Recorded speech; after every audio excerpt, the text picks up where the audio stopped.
আজকের ক্লাসে আপনাদের সবাইকে স্বাগত জানাচ্ছি। আজকে আমাদের যে বিষয়গুলো সেগুলো আমরা এক পলকে দেখে নিই।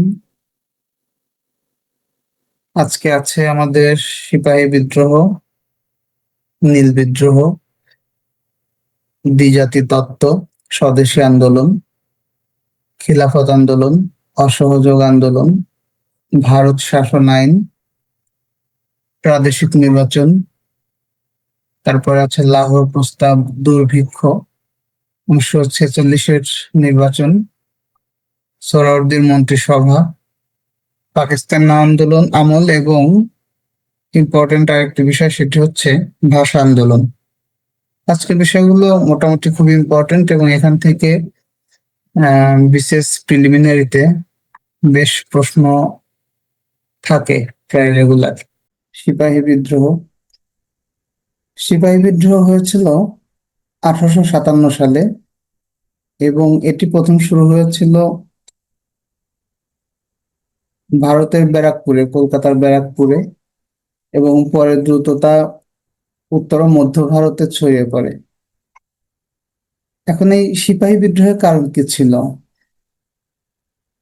সিপাহী বিদ্রোহ এটি আসলে একটি আহ ঘটনা রটে গিয়েছিল যে এই বিদ্রোহে যে সিপাহী রয়েছে, যারা ভারতবর্ষ থেকে রিক্রুইটেড, অর্থাৎ ভারতবর্ষ থেকে নিয়োগপ্রাপ্ত, তাদের মধ্যে একটি গুজব ছড়িয়ে যায় যে এই সিপাহী বিদ্রোহে যে বন্দুক ব্যবহার করা হতো, এনফিল্ড রাইফেল, এই এনফিল্ড রাইফেলে এটার যে কার্তুজ,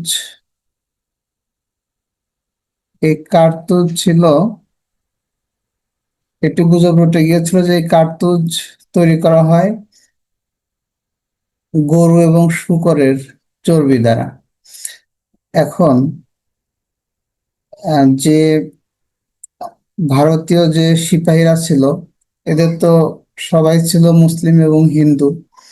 তো যারা মুসলিম তাদের কাছে এই যে শূকরের চর্বি, ও আরেকটা কথা সেটা হচ্ছে এই কার্তুজ কি করতে হতো, এই কার্তুজ মুখে, কার্তুজের যে ইয়াটা ছিল ওটা মুখ দিয়ে ছিঁড়ে তারপরে ব্যবহার করতে হতো বন্দুকে। এবং এখানে তাহলে এই মুখে যদি এখন যারা মুসলিম যারা সিপাহী ছিল, শূকরের চর্বি যদি হয় তাহলে সেটি আমাদের মুসলিমদের জন্য হারাম, আবার হিন্দুদের জন্য গরু, তারা গরু খায় না। তো সে কারণে গরুর চর্বি এবং এই শূকরের চর্বি,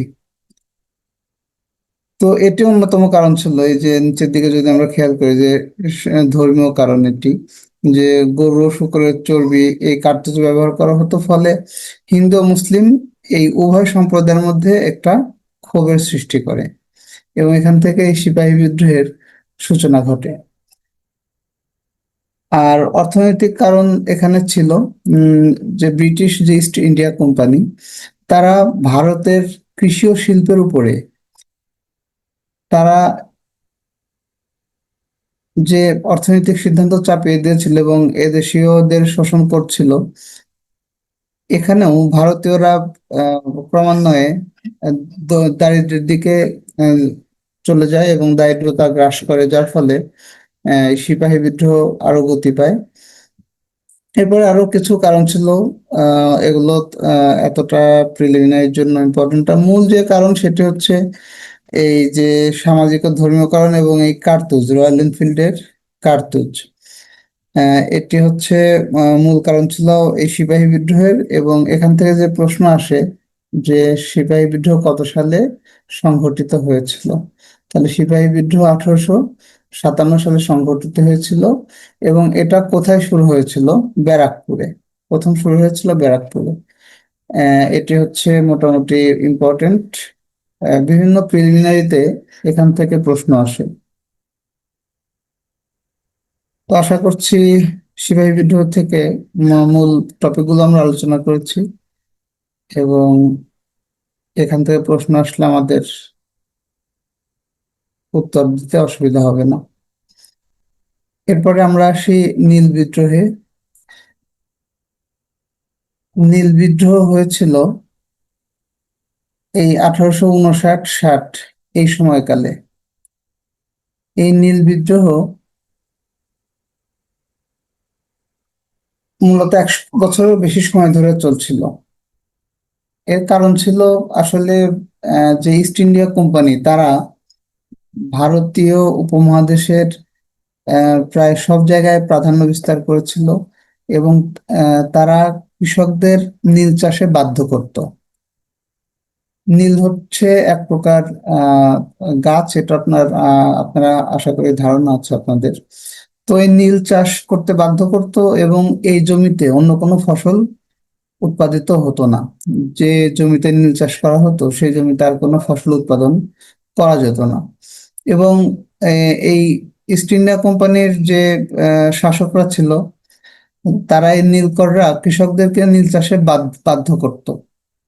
আর বাধ্য তো করতো, কিন্তু তাদেরকে কৃষকদেরকে ন্যায্য মূল্য দিত না।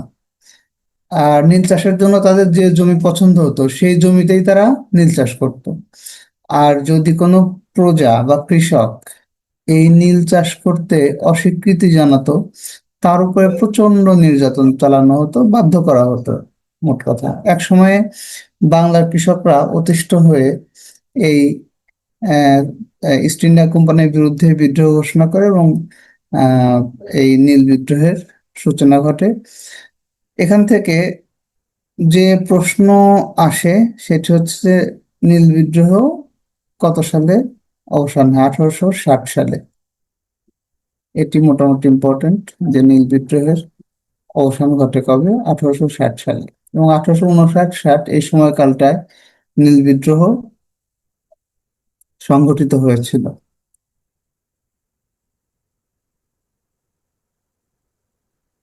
তাহলে আমরা নীল বিদ্রোহ সম্পর্কে জানলাম। এবার একটি ইম্পর্টেন্ট বিষয়, সেটি হচ্ছে মোহাম্মদ আলী জিন্নাহর দ্বিজাতি তত্ত্ব। দ্বিজাতি তত্ত্ব হচ্ছে দুইটি ভারতীয় উপমহাদেশে দুইটি জাতি ছিল, ভারত এবং সরি মুসলিম এবং হিন্দু, এবং এই দুই ধর্মের যারা ছিল তাদের সংখ্যাগরিষ্ঠতার ভিত্তিতে দুটি পৃথক রাষ্ট্র গঠন করা হবে, এরকম একটি তত্ত্ব 1939 সালে মোহাম্মদ আলী জিন্নাহ প্রদান করেন। এবং এই দ্বিজাতি তত্ত্বের ভিত্তিতে, এই দ্বিজাতি তত্ত্বের প্রভাব ছিল কিন্তু অনেক, এর ইম্প্যাক্টটা অনেক ছিল। এই দ্বিজাতি তত্ত্বের ভিত্তিতেই এই দেশ বিভক্ত হয় এবং 1947 সালে ভারত এবং পাকিস্তান নামে 14 এবং 15 আগস্ট, 1947 সালের 14 এবং 15 আগস্ট ভারত এবং পাকিস্তান নামক দুটি রাষ্ট্রের সৃষ্টি হয়। এবং মাঝখানে থাকে ভারত, আর পাকিস্তান ভারতের দুই পাশ জুড়ে থাকে, যেটা আমরা সবাই জানি। পরবর্তীতে এই সমস্যার কারণেই আমাদের মুক্তিযুদ্ধ সংঘটিত হয়েছিল। আমরা এই বিষয়গুলো আশা করি সবাই জানি। এখন দ্বিজাতি তত্ত্ব তাহলে কি? যে ধর্মের ভিত্তিতে দুটি পৃথক রাষ্ট্র গঠিত হবে, ধর্মের ভিত্তিতে। এবং ভারতে মুসলমান এবং হিন্দু প্রধান যে এলাকাগুলো আছে সেই এলাকা নিয়ে আলাদা রাষ্ট্র গঠিত হবে। এবং আহ, এর উপর ভিত্তি করে 1940 সালে লাহোর প্রস্তাব আহ, দেয়া হয়েছিল। শের বাংলাকে ফজলুল হকের নেতৃত্বে লাহোর প্রস্তাব দেয়া হয়েছিল, এটা আপনারা জানেন। এটি আরেকটি অন্যতম প্রিলিমিনারি অন্যতম আরেকটি প্রশ্ন, যে লাহোর প্রস্তাব কত সালে দেয়া হয়েছিল? 1940 সালে। লাহোর প্রস্তাব কে করেছিলেন? শের বাংলা একে ফজলুল হক, বাংলার বাঘ নামে যিনি খ্যাত ছিলেন। এবং এই পাকিস্তানের লাহোরে একটি বিরোধী দলগুলোর সম্মেলনে লাহোর প্রস্তাব দেয়া হয়েছিল। এবং এই লাহোর প্রস্তাবের ভিত্তি ছিল 1939 সালের এই যে মোহাম্মদ আলী জিন্নাহ যে দ্বিজাতি তত্ত্ব, এই দ্বিজাতি তত্ত্বের ভিত্তিতেই লাহোর প্রস্তাব দেওয়া হয়েছিল। এবং এর প্রভাব পড়েছিল 1947-এ গিয়ে। 1947-এ গিয়ে দুটি দেশ, ধর্মের ভিত্তিতে দুটি দেশ নতুন করে স্বাধীনতা লাভ করে। ভারতীয় উপমহাদেশের ভারত এবং পাকিস্তান। পাকিস্তানের মধ্যে আবার দুটি ভাগ থাকে, পূর্ব এবং পশ্চিম পাকিস্তান, এবং এই দুটি দেশের মধ্যে, একটি দেশের মধ্যে দুটি অংশ, একটা হচ্ছে পূর্ব পাকিস্তান যেটা বর্তমানে বাংলাদেশ, আর একটি হচ্ছে পশ্চিম পাকিস্তান যেটা বর্তমানে পাকিস্তান।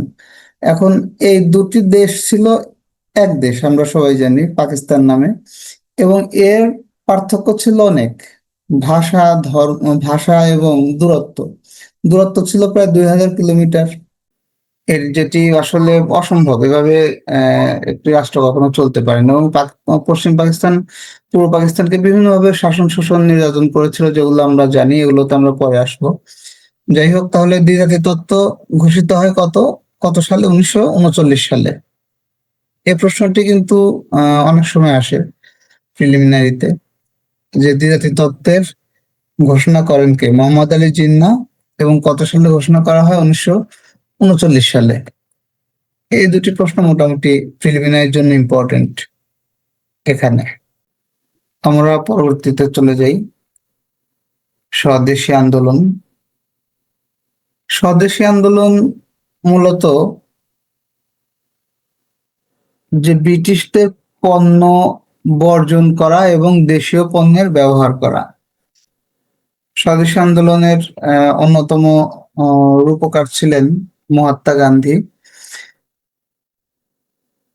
এবং এই আন্দোলন মূলত ব্রিটিশ শাসনের বিরোধিতা করে এবং ভারতীয় স্বাধীনতা অর্জনের লক্ষ্যে এই স্বদেশী আন্দোলন পরিচালিত হয়েছিল। স্বদেশী আন্দোলনের যে অন্যতম বিষয়গুলো ছিল সেটি হচ্ছে এই যে ব্রিটিশদের পণ্য, শিক্ষা প্রতিষ্ঠান, সরকার অন্যান্য প্রতিষ্ঠান বর্জন করা, তারপরে দেশীয় পণ্য, শিক্ষা এবং সংস্কৃতির প্রচার প্রসার ঘটানো। এটি ছিল স্বদেশী আন্দোলনের মূল কথা। তারপরে এখানে আরো কিছু বিষয় ছিল, যেমন অর্থনৈতিক স্বাধীনতা। ব্রিটিশ অর্থনৈতিক কাঠামোকে দুর্বল করে ভারতের অর্থনৈতিক স্বাধীনতা অর্জন করা, আর ব্রিটিশ শাসনের বিরুদ্ধে রাজনৈতিক সচেতনতা বৃদ্ধি করা, স্বাধীনতা আন্দোলনে জনগণকে ঐক্যবদ্ধ করা, আর মানুষের মধ্যে জাতীয়তাবাদের উন্মেষ ঘটানো, জাতীয়তাবাদী চেতনার উন্মেষ ঘটানো। এটি ছিল স্বদেশী আন্দোলনের মূল কথা। স্বদেশী আন্দোলন কত সালে হয়েছিল? 1906 সালে। স্বদেশী আন্দোলন 1906 সালে সংগঠিত হয়েছিল।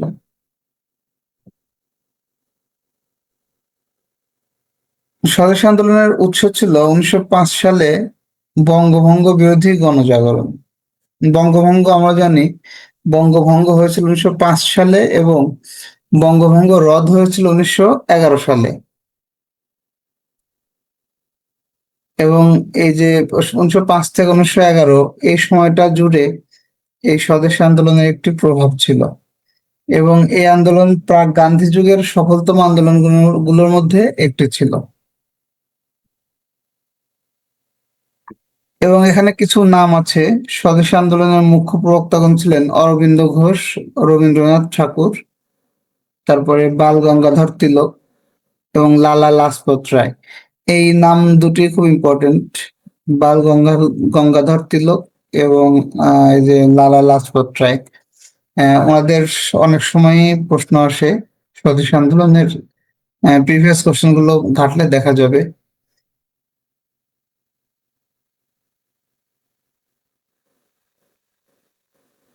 যাই হোক, মূলত যদি আমরা এমনও প্রশ্ন আসতে পারে বন্দে মাতরম আন্দোলন, কারণ স্বদেশী আন্দোলনকে বন্দে মাতরম আন্দোলনও বলা হয়ে থাকে। সুতরাং আমাদেরকে এটিও মনে রাখতে হবে যে স্বদেশী আন্দোলনের অন্য নাম বন্দে মাতরম আন্দোলন। যাই হোক, তাহলে আমরা মূলত স্বদেশী আন্দোলন থেকে যে ইম্পর্টেন্ট বিষয়গুলো সেটি জানলাম। মূলত স্বদেশী আন্দোলন ছিল ব্রিটিশদের বিরুদ্ধে জাতীয়তাবাদী চেতনার উন্মেষ ঘটানো এবং ব্রিটিশদের পণ্য বর্জন এবং দেশীয় পণ্যের ব্যবহার। এটি ছিল স্বদেশী আন্দোলনের মূল কথা। তাহলে আমরা এগিয়ে যাই। স্বদেশী আন্দোলন থেকে আর ইম্পর্টেন্ট প্রশ্ন তেমন নেই। এরপরে আছে খেলাফত আন্দোলন। খেলাফত আন্দোলন হচ্ছে আসলে যে আমরা তুর্কি সাম্রাজ্যের প্রতি সমর্থন জানানো ছিল খেলাফত আন্দোলনের একটি মূল কথা।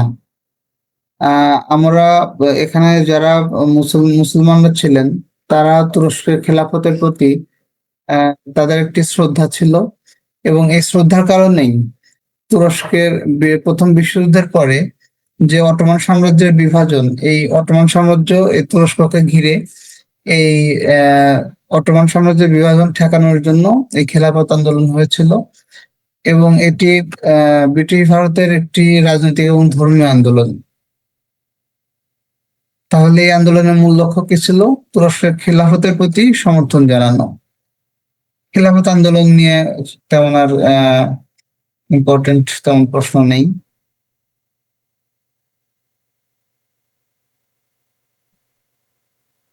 অসহযোগ আন্দোলন, এর পরবর্তী অসহযোগ আন্দোলন। এখন অসহযোগ আন্দোলনের দুটি পার্ট ছিল, একটি হচ্ছে ব্রিটিশ ভারতের সময়, আর একটি হচ্ছে ভারতের স্বাধীনতা পরবর্তী আন্দোলন। দুটি অসহযোগ আন্দোলন।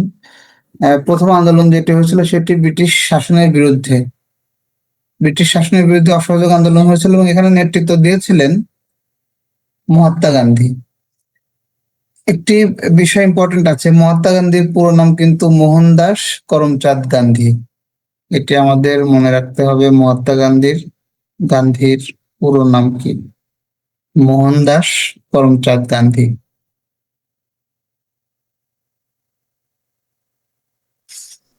প্রায় 1920 থেকে 22 সালের মধ্যে এই অসহযোগ আন্দোলন সংগঠিত হয়েছিল।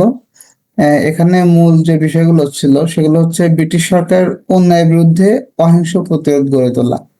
আমরা জানি মহাত্মা গান্ধীর আন্দোলন ছিল অহিংস আন্দোলন, তিনি কিন্তু কোনো সহিংস আন্দোলনের পক্ষে ছিলেন না, তার সব আন্দোলন ছিল অহিংস আন্দোলন। এবং এরপর ব্রিটিশদের কাছ থেকে স্বশাসনের জন্য ভারতকে প্রস্তুত করা, অর্থাৎ ভারতের যে স্বাধীনতা, এই স্বাধীনতার জন্য ভারতীয় বাসীদেরকে প্রস্তুত করা ছিল এই আন্দোলনের আরো একটি অন্যতম কারণ। এবং গান্ধীজি জনগণকে ব্রিটিশ আইন, আদালত, স্কুল, কলেজ এবং অন্যান্য সরকারি প্রতিষ্ঠান বর্জন করার আহ্বান জানান। মানে ব্রিটিশদের পরিচালিত যে প্রতিষ্ঠানগুলো ছিল, সেই প্রতিষ্ঠানগুলো বর্জন করার জন্য ভারতীয় বাসীদেরকে আহ্বান জানান। এবং এর পরিপ্রেক্ষিতে ভারতীয়রা সরকারি চাকরিও ছেড়ে দেয় কেউ কেউ, এবং ব্রিটিশদের পোশাক বর্জন করেন, ব্রিটিশ পণ্য কেনাও বন্ধ করে দেন। তাহলে এই আন্দোলনের কিন্তু মোটামুটি ইম্প্যাক্ট বা প্রভাব কম ছিল না, এবং এর ফলে ধীরে ধীরে ভারতীয়দের মধ্যে জাতীয়তাবাদী চেতনার বিকাশ ঘটে এবং বৃদ্ধি পায়, এবং জনগণের মধ্যে আত্মসম্মানবোধ জাগ্রত হয় যে আমরা ব্রিটিশদের পণ্য ব্যবহার করব না, আমরা আমাদের দেশীয় পণ্য ব্যবহার করব স্বদেশী আন্দোলনের মতো, এবং ব্রিটিশদেরকে এইসব সহযোগিতা থেকে বিরত থাকবো। অসহযোগ মানে তাদের সাথে কোনো ধরনের কোনো সহযোগিতা থাকবে না, সে কারণে এটিকে অসহযোগ আন্দোলন বলা হয়। এবং এটি ছিল অহিংস আন্দোলন, যেহেতু মোহনদাস করমচাঁদ গান্ধী ছিলেন এর নেতৃত্বে, সুতরাং আন্দোলন যে অসহযোগ হবে, অহিংস হবে, এটি খুব স্বাভাবিক। আর আরো একটি অসহযোগ আন্দোলন হয়েছিল আমাদের পূর্ব পাকিস্তান এবং পাকিস্তান এই সময়ে, এটি পাকিস্তানের স্বাধীনতা লাভের পর, সেটা হলো 1971 সালে বাংলাদেশের স্বাধীনতা যুদ্ধের সময় তৎকালীন পূর্ব পাকিস্তানে পরিচালিত স্বাধিকার আন্দোলন। এটি ছিল আরেকটি অসহযোগ আন্দোলন। তবে এর থেকে ইম্পর্টেন্ট হচ্ছে এই যে মহাত্মা গান্ধীর পরিচালিত যে অহিংস আন্দোলন, সেটি।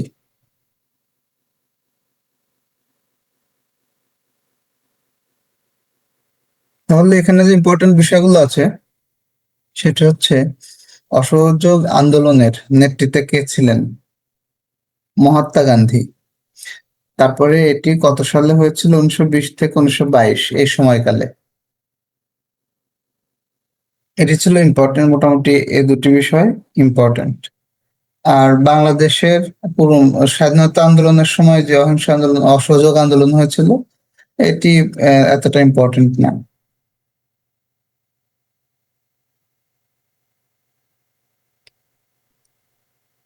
এরপরে আমরা আসি ভারত শাসন আইন। ভারত শাসন আইন প্রণীত হয়েছিল 1935 সালে। এই সালটি খুব ইম্পর্টেন্ট। এই আইনটি ব্রিটিশ সরকার কর্তৃক প্রণীত হয়েছিল এবং ভারতে কিভাবে শাসন করা হবে সেই ধারাগুলো এখানে ছিল। 1935 সালে এই সাংবিধানিক আইন হয়েছিল। এটি ভারতীয় প্রদেশগুলোকে স্বায়ত্তশাসন প্রদান করে, মানে ভারতে কিভাবে শাসন করা হবে সেটি এই আইনের মধ্যে উল্লেখ ছিল।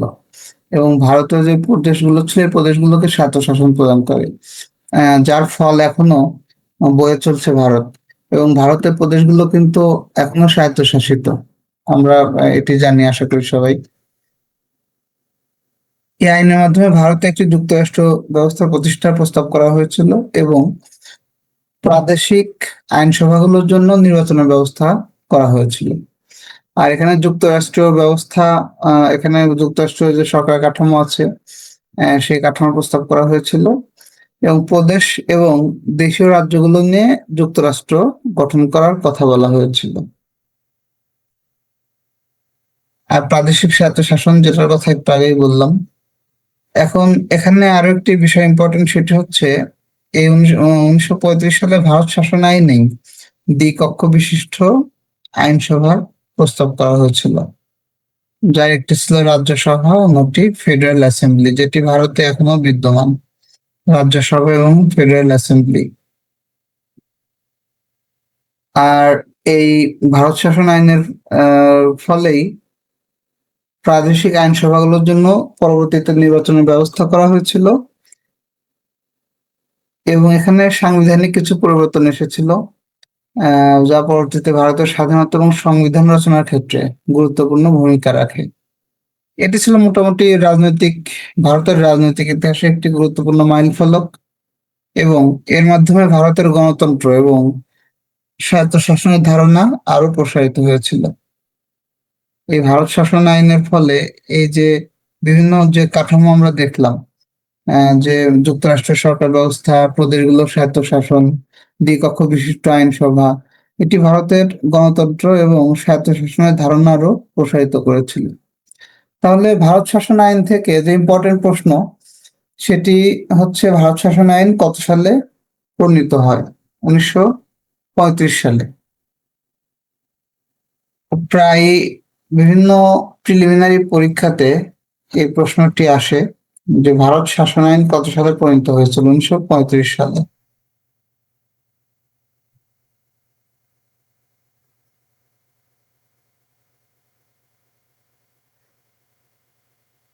এরপরে আরেকটি ইম্পর্টেন্ট বিষয় হচ্ছে প্রাদেশিক নির্বাচন। সাধারণত 1970 সালের 17 ডিসেম্বর এই প্রাদেশিক নির্বাচনটি হয়েছিল, যা সাধারণ জাতীয় নির্বাচনের পরে 10 দিন পরে অনুষ্ঠিত হয়েছিল। এটি আমাদের পূর্ব পাকিস্তান এবং পশ্চিম পাকিস্তানের মধ্যে হয়েছিল। এখন পূর্ব পাকিস্তানের প্রাদেশিক পরিষদের 300টি আসনের মধ্যে 1850 জন প্রার্থী প্রতিদ্বন্দ্বিতা করেছিলেন। আর 300 আসনের মধ্যে পূর্ব পাকিস্তানের 300 আসনের মধ্যে 288টি আসন আওয়ামী লীগ জিতেছিল এবং সংরক্ষিত মহিলা আসনের 10টির মধ্যে 10টি আসনে আওয়ামী লীগ জয়লাভ করেছিল।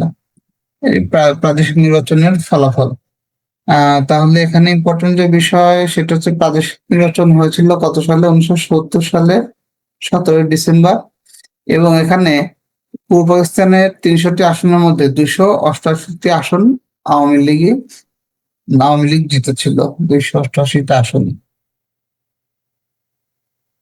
এটি যদি প্রশ্ন এখান থেকে আসে তাহলে এই প্রশ্নটাই সাধারণত আসে, তবে সময়ের প্রেক্ষাপট এখন যেহেতু ভিন্ন, এসব প্রশ্ন নাও আসতে পারে, বলা যায় না। তারপর আমাদের জেনে রাখতে হবে যে প্রাদেশিক 1970 সালে প্রাদেশিক নির্বাচনে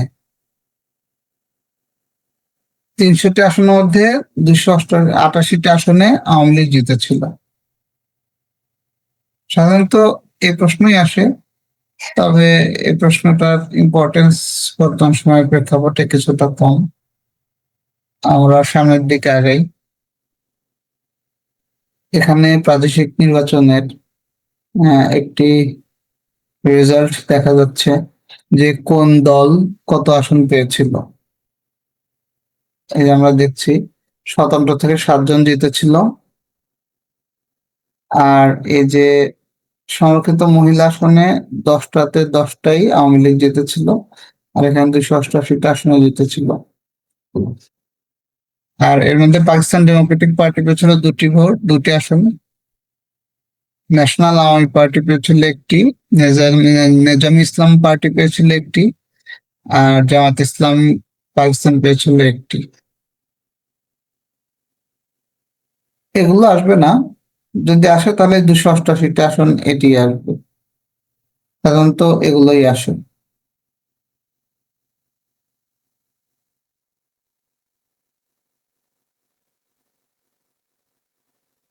এরপরে যে ইম্পর্টেন্ট বিষয়, লাহোর প্রস্তাব, আমরা একটু আগে আলোচনা করেছিলাম সামান্য।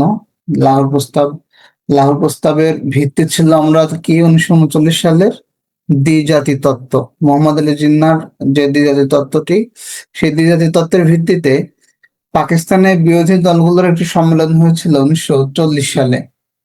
পাকিস্তানের লাহোরে 40 সালের 23শে মার্চ পাকিস্তানের লাহোরে বিরোধী দলগুলোর একটি সম্মেলন হয়েছিল, অধিবেশন হয়েছিল।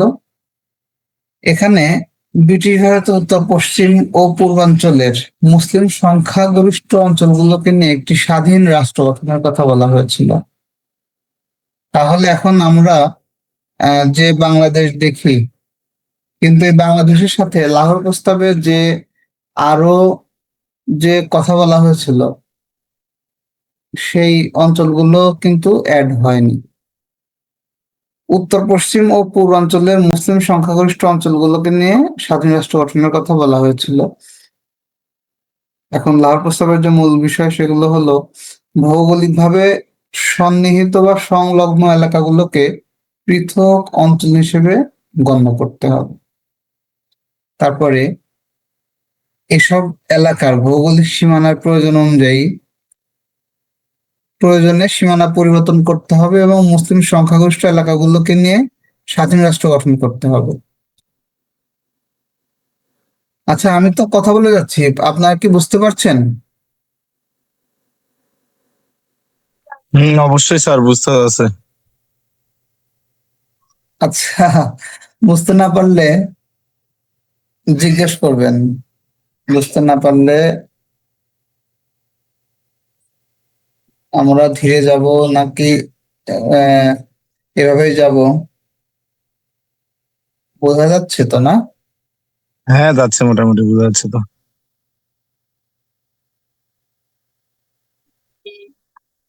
আচ্ছা ঠিক আছে, তাহলে আমরা আবার আগাই।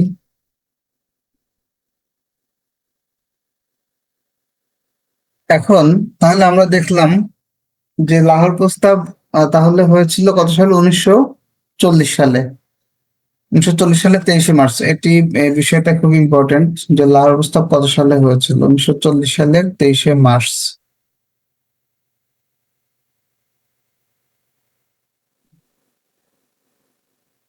আর আরেকটি বিষয় যে লাহোর প্রস্তাব কে উত্থাপন করেছিলেন? বাংলার বাঘ নামে খ্যাত শেরে বাংলা একে ফজলুল হক। এবং লাহোর প্রস্তাবের ভিত্তি কি ছিল? 1939 সালের দ্বিজাতি তত্ত্ব, যেটি আমরা ইতিপূর্বে বলেছি।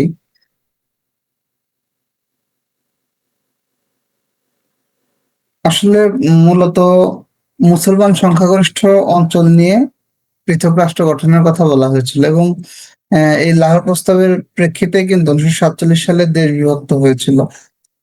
মুসলিম এবং মুসলিম সংখ্যাগরিষ্ঠ এলাকা, যেমন পূর্ব পাকিস্তান এবং পশ্চিম পাকিস্তান, এই এলাকাতে মূলত মূলত মুসলিম সংখ্যাগরিষ্ঠ ছিল, এবং সে কারণেই এই দুই এলাকা মিলে একটি দেশ হয়েছিল। এবং মাঝখানে যে বিশাল ভূখণ্ড, এই ভূখণ্ডে হিন্দু সংখ্যাগরিষ্ঠ ছিল জন্যই এই পুরোটা একটি দেশ হয়েছিল, ভারত। এবং এর দুই পাশে পূর্ব এবং পশ্চিম পশ্চিমে দুই পাশে যে মুসলিম সংখ্যাগরিষ্ঠ এলাকা ছিল, আমরা যদি ওয়ার্ল্ড ম্যাপ দেখি দেখতে পারবো যে কত হিউজ একটা গ্যাপ, 2000 মাইল, 2000 মাইল দূরের দুই অঞ্চল মিলে একটি রাষ্ট্র, আসলে যেটি খুবই অযৌক্তিক ছিল। যাই হোক, তারপরে অযৌক্তিক কাজটি হয়েছিল এবং আমাদের সাথে অনেক আহ বঞ্চনাই করা হয়েছিল সেই সময়।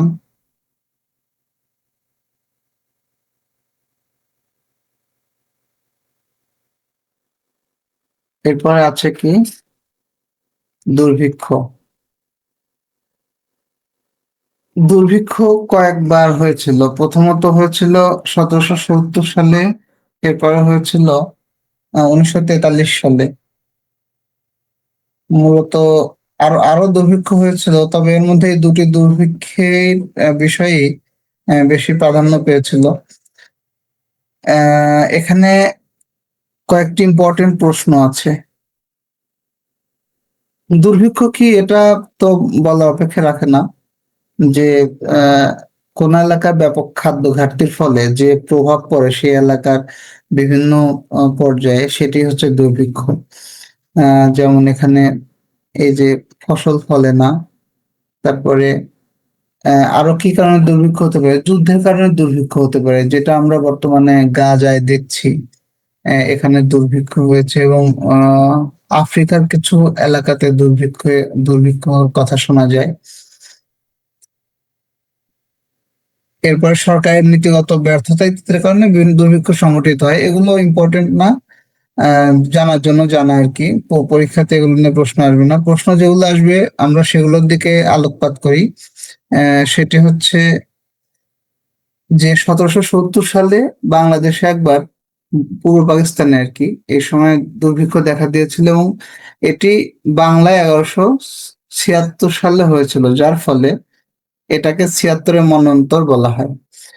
এখন প্রশ্ন আসে যে 1770 সালের দুর্ভিক্ষ বাংলা কত সালে হয়েছিল? বাংলার 1176 সালে হয়েছিল, এই প্রশ্নটা প্রায়ই আসে। আবার প্রশ্ন আসতে পারে এই 1770 সালে যে দুর্ভিক্ষ হয়েছিল এটিকে কি বলা হয়? 76-এর মন্বন্তর বলা হয়। এখন রিটেনের জন্য একটি প্রশ্ন আসে যে 1770 সালের দুর্ভিক্ষকে 76-এর মন্বন্তর কেন বলা হয়? কারণ হচ্ছে এটি বাংলা 1176 সালে হয়েছিল, সে কারণে এটাকে 76-এর মন্বন্তর বলা হয়। এখানে অতিবৃষ্টি ও বন্যার কারণে কৃষি ফসলের ব্যাপক ক্ষতি সাধিত হয়েছিল এবং চরম অর্থনৈতিক মন্দা দেখা দেয়। তাহলে আমাদের ইম্পর্টেন্ট প্রশ্ন হচ্ছে এখানে যে বাংলা 1176 সাল, ইংরেজি 1770 সাল, বাংলা 1176 সাল, এবং এ কারণে এটাকে 76-এর মন্বন্তর বলা হয়। আবার আমরা এর পরবর্তীতে আসি যে বাংলাদেশে আরেকটি ভয়াবহ দুর্ভিক্ষ হয়েছিল 1943 সালে। এই দুর্ভিক্ষের কিছু ছবি আমি রেখেছি এর পরবর্তী স্লাইডে। 1943 সালে যে দুর্ভিক্ষ হয়েছিল এটি বাংলা 1350 সালে হয়েছিল এবং সে কারণে এটাকে 50-এর মন্বন্তর বলা হয়। তাহলে একটা আমরা দেখলাম 76-এর মন্বন্তর, আর একটা হচ্ছে 50-এর মন্বন্তর।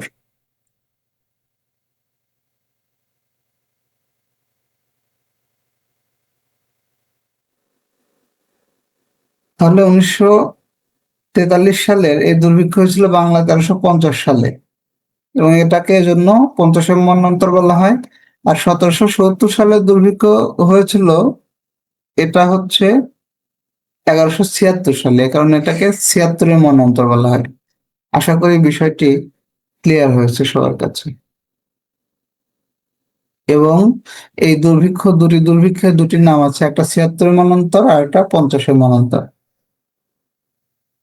একটি প্রশ্ন খুব কমন থাকে, সেটা হচ্ছে 50-এর মন্বন্তর কত সালে সংগঠিত হয়েছিল? এখন আমরা স্বাভাবিকভাবে একটু ভুল করে বসতে পারি যে 1950 সাল যদি দিয়ে দেয় যে 50-এর মন্বন্তর যেহেতু, সেহেতু 50 সাল, কিন্তু আসলে তো 1943 সাল হবে। এইভাবে কিন্তু প্রশ্ন আহ ঘুরায় পেঁচায় আসে যে 50-এর মন্বন্তর কত সালে হয়েছিল। ওখানে অপশন থাকে 1950। অনেকে ভুল করে বসে যারা জানেন না আর কি। তাহলে 1950 না 1943 সালে হয়েছিল 50-এর মন্বন্তর। বাংলা হচ্ছে 1350, এই কারণে এটাকে 50-এর মন্বন্তর বলা হয়।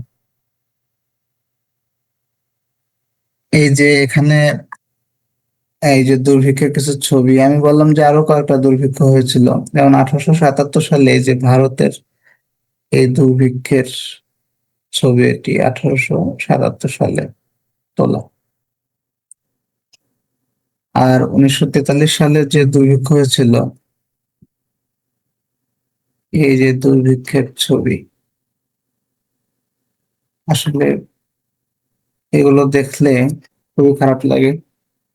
আমরা আফ্রিকার কিছু অঞ্চলে দেখি এরকম কিছু ছবি দেখা যায় এখনো এই সময়ে এসে। আমাদের এখানে আরেকটি নির্বাচনের 1946-এর নির্বাচন আছে। এখানে মূলত এটি ব্রিটিশ ভারতের যে আইন পরিষদের যে নির্বাচন হয়েছিল 1946 সালে, সেই নির্বাচনের ফলাফল। এবং এখানে কংগ্রেস অমুসলিম আসনে 90% জয়লাভ করেছিল এবং মুসলিম লীগ প্রদেশগুলোতে সংখ্যাগরিষ্ঠ মুসলিম আসন 87% জয়লাভ করে।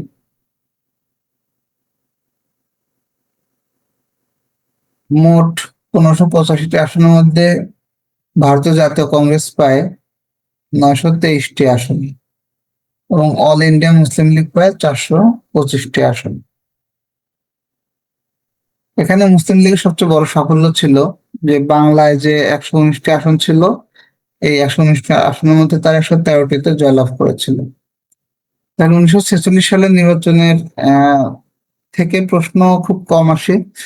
যেটি আসে সেটি হচ্ছে এই যে মুসলিম লীগ 119টি আসনের মধ্যে 113টি আসনে জয়লাভ করেছিল, এই প্রশ্নটি মূলত আসে।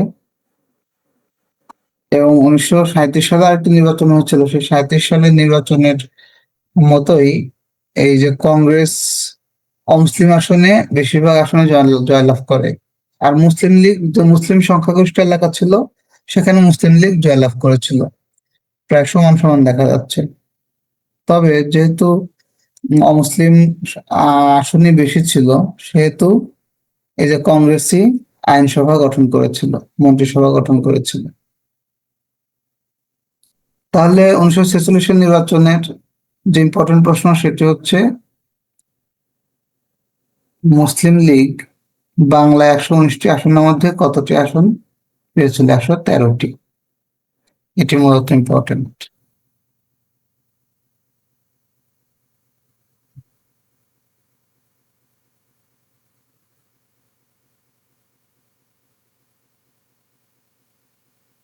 এরপর আসি আমরা সোহরাওয়ার্দীর মন্ত্রিসভা। হোসেন শহীদ সোহরাওয়ার্দীর নেতৃত্বে 1946-47 এই সময়ে হোসেন শহীদ সোহরাওয়ার্দীর নেতৃত্বে একটি মন্ত্রিসভা গঠিত হয়েছিল। এখানে মুখ্যমন্ত্রী ছিলেন হোসেন শহীদ সোহরাওয়ার্দী এবং মোট মন্ত্রী ছিলেন 12 জন, এর মধ্যে একজনকে অপসারণ করা হয়েছিল। মোট মন্ত্রী ছিলেন 12 জন, এর মধ্যে একজনকে অপসারণ করা হয়েছিল।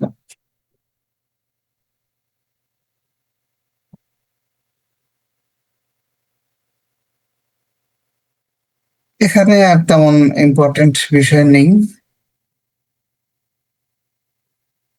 আমরা আরো বেশি ইম্পর্টেন্ট বিষয় আছে সামনে, আমরা সেগুলোর দিকে এগিয়ে যাই।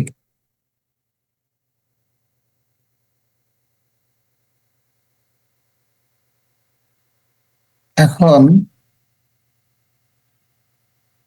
পাকিস্তান আমল, অর্থাৎ ভারত এবং পাকিস্তান যখন পৃথক হয়ে যায়,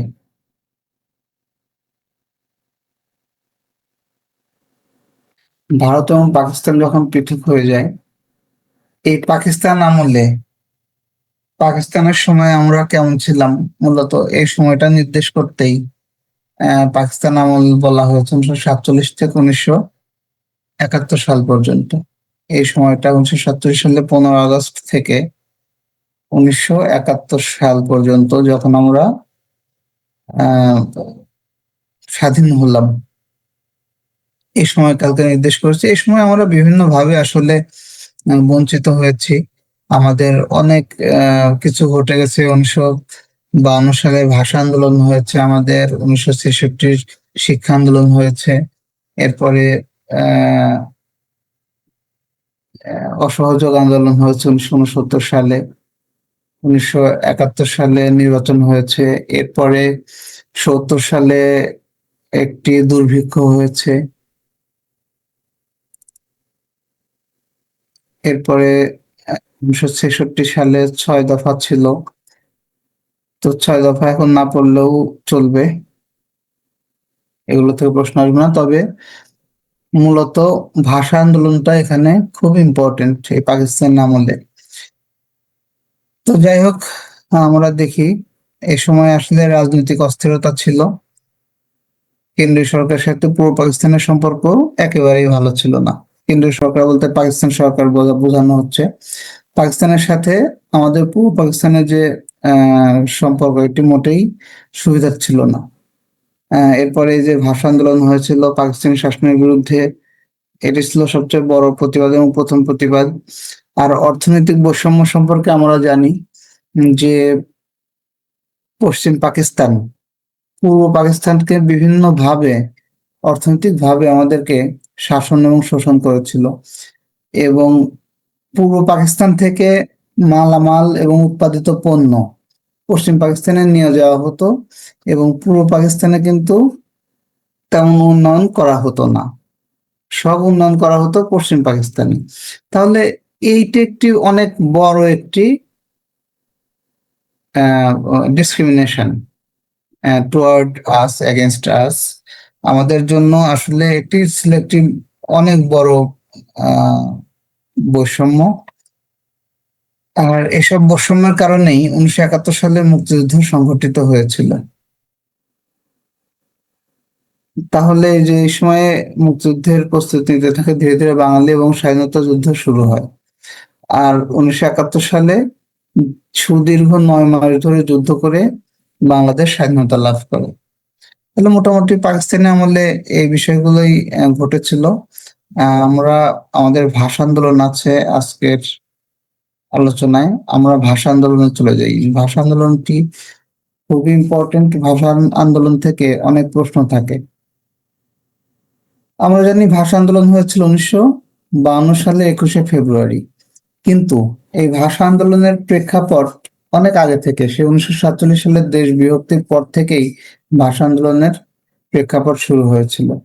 যেমন আহ ভাষা নিয়ে যে আন্দোলন হয়েছিল সেটি ভাষা আন্দোলন। এই ভাষা আন্দোলন আসলে পাকিস্তানের ভাষা ছিল উর্দু, এবং পূর্ব পাকিস্তানের ভাষা ছিল বাংলা, পশ্চিম পাকিস্তানের ভাষা ছিল উর্দু। কিন্তু পাকিস্তানের শাসক গোষ্ঠী চেয়েছিল উর্দুকে সমগ্র পাকিস্তানের রাষ্ট্রভাষা করার জন্য, কিন্তু বাঙালিরা এটি মেনে নেয়নি। কারণ পূর্ব বাংলার সবাই বাংলা ভাষায় কথা বলে। এখন যদি উর্দু ভাষাকে রাষ্ট্রভাষা করা হয়, তাহলে পূর্ব বাংলার মানুষ এমনিতেই শোষিত, নির্যাতিত এবং বঞ্চিত হয়েছিল সর্ব বিষয়ে, সরকারি চাকরি থেকে শুরু করে সব জায়গায় পূর্ব পাকিস্তানের মানুষ বঞ্চিত হয়েছিল। এখন যদি রাষ্ট্রভাষাও উর্দু হয়ে যায়, তখন আসলে এই রাষ্ট্রভাষার কথা উল্লেখ করে, রাষ্ট্রভাষাকে পুঁজি করে পূর্ব পাকিস্তানের জনগণকে সরকারি চাকরিতে আরো বঞ্চিত করা হতো। বিভিন্নভাবে বঞ্চনা আরো বাড়তো। সে কারণে পূর্ব পাকিস্তানের জনগণ, ছাত্র জনতা থেকে শুরু করে আপামর জনসাধারণ আহ এই তাদের সিদ্ধান্তের কারণে একত্রিত হয়ে তাদের বিরুদ্ধে এই যে আন্দোলন শুরু করেছিল। এবং আমরা দেখি এর বিভিন্ন পর্যায় আছে। অনেক গোষ্ঠী আছে যারা এই আন্দোলনে সমর্থন জুগিয়েছিল। তেমনি একটি হচ্ছে তমদ্দুন মজলিস।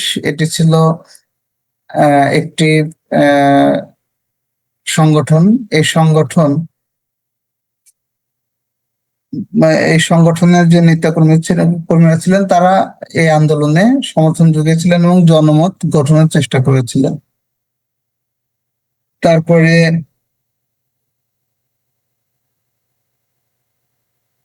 আরো আছে, 1948 সালে রাষ্ট্রভাষা সংগ্রাম পরিষদ গঠিত হয়। এই রাষ্ট্রভাষা সংগ্রাম পরিষদও এটি আহ ভাষা আন্দোলনের প্রত্যক্ষ ভূমিকা পালন করে। এ কথায় আমরা একটু পরে আসছি। এই ভাষা আন্দোলনের যে ফলাফল, ভাষা আন্দোলনের ফলে পুরো পাকিস্তানে বাংলা ভাষাকে তারা পাকিস্তানি শাসকগোষ্ঠী রাষ্ট্রভাষা হিসেবে স্বীকৃতি দিতে বাধ্য হয়। কেন? কারণ হচ্ছে 1952 সালে 21শে ফেব্রুয়ারি যে আহ, পুলিশের গুলিতে, এই যে পুলিশ এ সময় গুলি করেছিল কেন? কারণ হচ্ছে পূর্ব পাকিস্তান সরকার এই যে ভাষা আন্দোলনের যে প্রেক্ষাপট এবং ভাষা আন্দোলনের পূর্ব প্রস্তুতি দেখে তারা ধারণা করেছিল একটি বড় আন্দোলনের, এবং এ কারণে ঢাকায় 1952 সালের 20শে ফেব্রুয়ারি ঢাকায় 144 ধারা জারি করে এবং আহ, প্রায় সব রকম মিছিল, মিটিং এবং সভা সমাবেশ সব নিষিদ্ধ ঘোষণা করে। কিন্তু ছাত্ররা 21শে ফেব্রুয়ারি সেই মিছিল ভেঙে তারা আন্দোলন আন্দোলন এবং সরি 144 ধারা ভেঙে মিছিল শুরু করে, যার ফলে পুলিশ এই মিছিলে গুলি করে। এতে এই যে সালাম, বরকত, রফিক, জব্বার সহ আরো অনেকেই নিহত হন, এবং এর ফলে পূর্ব পাকিস্তানের আন্দোলন আরো বেগবান হয় এবং সর্বসাধারণ এই আন্দোলনে সমর্থন যোগায় এবং প্রত্যক্ষ ভাবে অংশগ্রহণ করে। ফলে এই ভাষা আন্দোলন সফল হয়েছিল। এটি ছিল স্বাধিকার আন্দোলন প্রথম আমাদের রাষ্ট্র প্রতিষ্ঠার ক্ষেত্রে। এবং আমরা 1971 সালে যে মুক্তিযুদ্ধ আমরা করেছি, এর প্রেক্ষাপট কিন্তু ছিল এই 1952 সালের ভাষা আন্দোলন। এবং এই ভাষা আন্দোলন এখানে আমাদের সাহস জুগিয়েছিল যে 1952 সালে যদি আমরা পারি, 1971 সালেও পারবো। ভাষা আন্দোলনকে 1999 সালে ইউনেস্কো এটাকে 17 নভেম্বর 1999 সালে ইউনেস্কো এটাকে স্বীকৃতি প্রদান করে এবং আন্তর্জাতিক মাতৃভাষা দিবস হিসেবে ঘোষণা করে, ইন্টারন্যাশনাল মাদার ল্যাঙ্গুয়েজ ডে হিসেবে ঘোষণা করে। এবং 2000 সালে সারা পৃথিবীতে 188টা দেশে একযোগে এই মাতৃভাষা, আন্তর্জাতিক মাতৃভাষা দিবস পালন করা হয়। এটি বাঙালি হিসেবে আমাদের অনেক গর্বের জায়গা এবং আমরা এটা নিয়ে গর্ব করতেই পারি। এবং পৃথিবীর বুকে ভাষার জন্য শুধু বাঙালিরাই আত্মাহুতি দিয়েছে, জীবন দিয়েছে। পৃথিবীতে এরকম নজির আর কোনো দেশে নাই যে ভাষার জন্য কারো জীবন দিতে হয়েছে। সে কারণেই যে জাতিসংঘের একটি সংস্থা ইউনেস্কো, এটি আমাদের এই ভাষা আন্দোলনকে তারা এটাকে স্বীকৃতি দিয়েছে আন্তর্জাতিক মাতৃভাষা দিবস হিসেবে। এবং 2000 সাল থেকে এটি আহ সারা দেশে, সারা বিশ্বে পালিত হয়। এখানে একটি ইম্পর্টেন্ট প্রশ্ন আছে, সেটি হচ্ছে যে 1952 সালে 21শে ফেব্রুয়ারি বাংলা কত তারিখ ছিল? বাংলা ছিল 8 ফাল্গুন 1358, এবং এবং এটি ছিল বৃহস্পতিবার। এই এই প্রশ্নটি খুব ইম্পর্টেন্ট।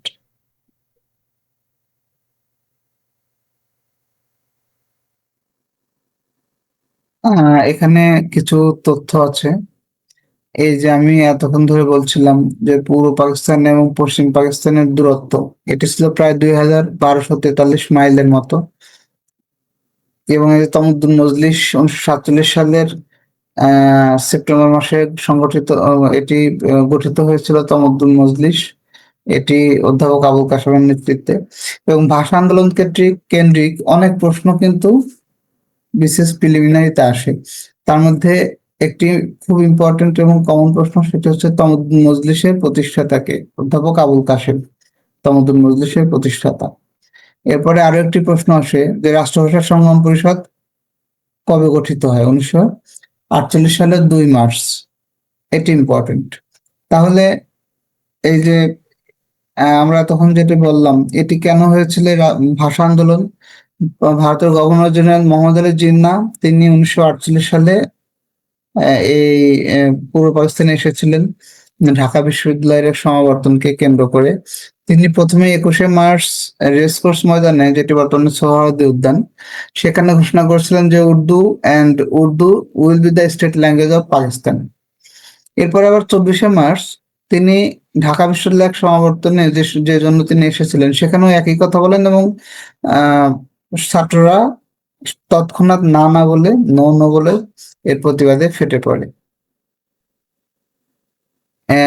এরপর এই যে ধীরে ধীরে ক্রমান্বয়ে 1952 সালের এই 21শে ফেব্রুয়ারি সংগঠিত হয়। এখানে আরো যে ইম্পর্টেন্ট প্রশ্ন আছে ভাষা আন্দোলন কেন্দ্রিক, সেটি হচ্ছে যে পাকিস্তানের গণপরিষদে বাংলাকে রাষ্ট্র ব্যবহারের দাবি প্রথম কে উত্থাপন করেন? উত্তর হচ্ছে ধীরেন্দ্রনাথ দত্ত। 1948 সালের 23শে ফেব্রুয়ারি পাকিস্তানের গণপরিষদে উর্দু এবং ইংরেজি ভাষায় পাশাপাশি বাংলাকে ব্যবহারের দাবি জানান ধীরেন্দ্রনাথ দত্ত। তবে তার দাবিকে অগ্রাহ্য করা হয়, ফলে পূর্ব বাংলায় ধর্মঘট পালন করা হয় 26শে ফেব্রুয়ারি 1948 সালে। এখন ওই যে 1952 সালে 21শে ফেব্রুয়ারি নিহত হয়েছিলেন রফিক, শফিক, আব্দুল জব্বার, বরকত সহ অনেকে। আর 22 তারিখেও আবারও এর প্রতিবাদে মিছিল বের হয়, এবং সচিবালয় থেকে কর্মকর্তা কর্মচারীরা তারা কাজ ফেলে, চাকরি ফেলে বের হয়ে আসে। বিভিন্ন ব্যাংক থেকে কর্মকর্তারা বের হয়ে আসে। তারপরে যে পূর্ব পাকিস্তানের যে বেতার ছিল, বেতার কেন্দ্র থেকেও তারা তাদের কার্যক্রম বন্ধ করে দেয় এবং সবাই রাস্তায় নেমে আসে। এবং এই দিন আবারও মিছিল হয়, এবং সেখানে পুলিশ আবারও গুলি করে, এবং এখানে শহীদ শফিউর রহমান শহীদ হন, ওয়াহিদুল্লাহ শহীদ হন, এবং আব্দুল আওয়াল সহ আরো অনেকেই শহীদ হন। যাই হোক, আমরা ভাষা আন্দোলন থেকে কিছু ইম্পর্টেন্ট প্রশ্ন পেয়েছি। সেটি হচ্ছে তমদ্দুন মজলিসের প্রতিষ্ঠাতা কে ছিলেন? উত্তর হচ্ছে অধ্যাপক আবুল কাশেম, যিনি ঢাকা বিশ্ববিদ্যালয়ের শিক্ষক ছিলেন। আর রাষ্ট্রভাষা সংগ্রাম পরিষদ কবে গঠিত হয়? এই প্রশ্নও আসে মাঝে মধ্যে। আর আরো যে প্রশ্ন আসে সেটি হচ্ছে যে পাকিস্তানের গণপরিষদে বাংলাকে ব্যবহারের দাবি প্রথম কে জানিয়েছিলেন? উত্তর হবে ধীরেন্দ্রনাথ দত্ত। এগুলোই মোটামুটি ভাষা আন্দোলন থেকে ইম্পর্টেন্ট। আরো অনেক ইম্পর্টেন্ট প্রশ্ন আছে ভাষা আন্দোলন কেন্দ্রিক। আমরা একটু যাই। এখানে ভাষা আন্দোলনে আরো কিছু বিষয় আছে, ইম্পর্টেন্ট বিষয় আছে। যেমন ভাষা আন্দোলন কেন্দ্রিক অনেক গান, কবিতা এবং উপন্যাস কিন্তু রচনা করা হয়েছে। এর মধ্যে এই যে গান আছে কিছু, যে আমার ভাইয়ের রক্তে রাঙানো, এই গানটির গীতিকার এবং সুরকারকে? অনেক সময় এই প্রশ্ন কিন্তু আসে। এই গানের গীতিকার এবং সুরকার আব্দুল গাফফার চৌধুরী, গীতিকার আব্দুল গাফফার চৌধুরী, সুরকার আলতাফ মাহমুদ।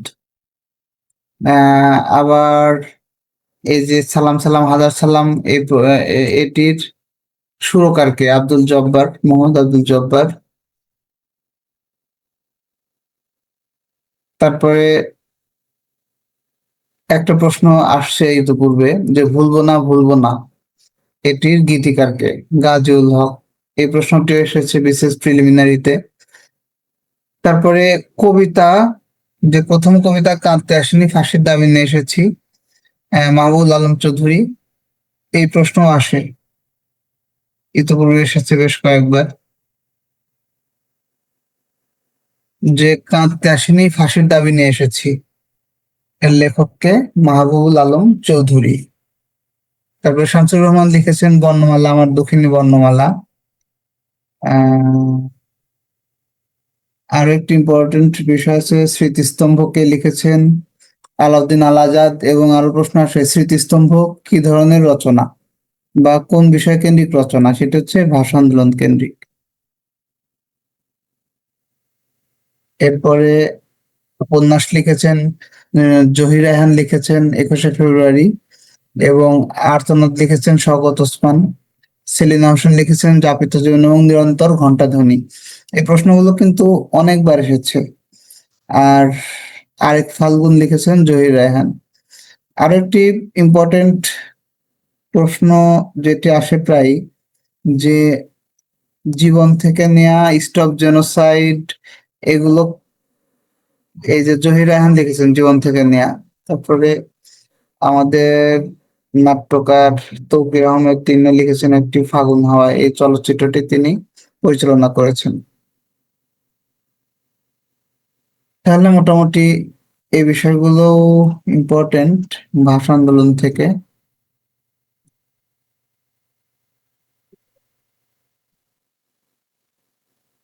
তাহলে আমরা ভাষা আন্দোলন থেকে কিন্তু প্রায় রেগুলারই পরীক্ষায় প্রশ্ন থাকে।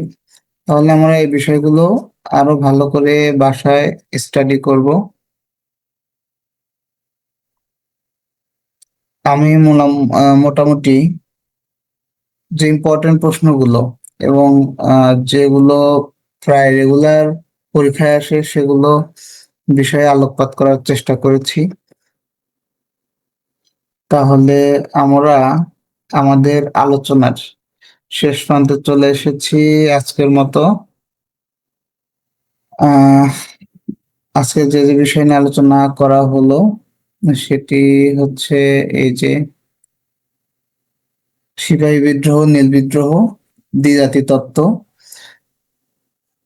স্বদেশী আন্দোলন, খেলাফত আন্দোলন, অসহযোগ আন্দোলন, ভারত স্বাধীন শাসন আইন, প্রাদেশিক নির্বাচন, লাহোর প্রস্তাব, দুর্ভিক্ষ, 1946-এর নির্বাচন, সরোজিনী মন্ত্রিসভা, পাকিস্তান আমল এবং ভাষা আন্দোলন।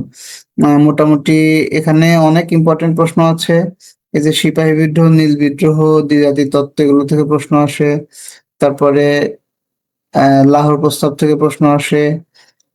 এরপরে ভাষা আন্দোলন থেকে তো আসেই, ভাষা আন্দোলন থেকে প্রায় রেগুলার প্রশ্ন আসে। সুতরাং আজকের আলোচনাটা মোটামুটি ইম্পর্টেন্ট ছিল, আশা করছি আপনাদের কাজে আসবে।